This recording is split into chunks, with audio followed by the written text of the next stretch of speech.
அங்கே போகணும் இங்கே போகணும், அவளை செலவழிக்கணும் இவளை செலவழிக்கணும் அப்படிங்கிற நிலையெல்லாம் இல்லாமல் எப்போ கேட்கணுமோ எல்லா பூஜைகள்லையும் வண்டானத்தில் நடந்துக்கிட்டு இருக்கு. மாதத்துக்கு 6 பூஜை, இன்னும் கொஞ்சம் கொஞ்சமாக குறைக்கப்படும். நாங்கள் இப்படி சச்சங்க நிகழ்வுகளுக்காக முதல் முறையில் இங்கே ஏன் சச்சங்கம் போடணும், அகத்திய பெருமான் இப்படி திறந்த வெளியில் முதல் முறையாக போட்ட சச்சங்கம் இதுன்னு சொல்லுவார். இன்னும் இது மாதிரி திறந்த வெளி சச்சங்கங்கள் ரொம்ப போடுவாங்க.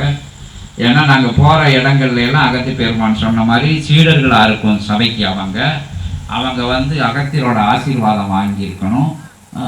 ரெகுலராக, அதாவது ரொம்ப நாட்கள் அங்கே வந்து தவம் பண்ணி அதற்கு பிறகு அவங்க கூப்பிட்ட இல்லங்களுக்கு தான் அனுமதி அகத்திய பெருமான்கிட்ட வாங்கி அதிக பொருள் செலவில் வரும்போதே மலர்கள் தூவி மரியாதைகள் செய்து சங்கு எல்லாம் முடங்கி எல்லா நிலைகளையும் கூப்பிட்டு தான் தேவ சித்த கணங்கள் எல்லாம் இது வரைக்கும் வந்துட்டு இருந்தாங்க. இங்கே தான் முதல் முறையாக எளிமையாக வந்து வரவேற்கா நிலையில் வந்து சேரில் அமர்ந்து நடத்தப்பட்ட சச்சங்கம். அதனால தான் அகத்திய பெருமான் முதல் சச்சங்கம்னு சொல்லுவாங்க. இங்கே ஏகப்பட்ட சச்சங்கங்கள் நிகழ்த்தியாச்சு. இப்படி விதிமுறைகளுக்கெல்லாம் உட்பட்டு செஞ்ச சச்சங்கங்கள்ல இருந்து இன்னும் வேகமாக சபை வந்து வளர்ந்தாச்சு.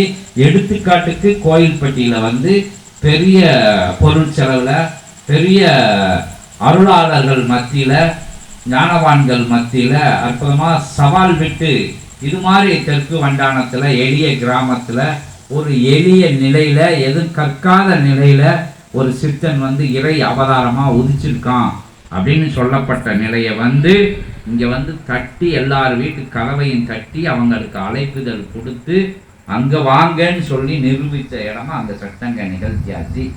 அதனோட அப்போ வந்து இவ்வளோ பெரிய சட்டங்கம் இவங்களால் நிகழ்த்த முடியும் அப்படின்னு காமிச்சிட்டு இப்போ இப்படி இடத்துலையும் வந்து சட்டங்கம் போட முடியும்.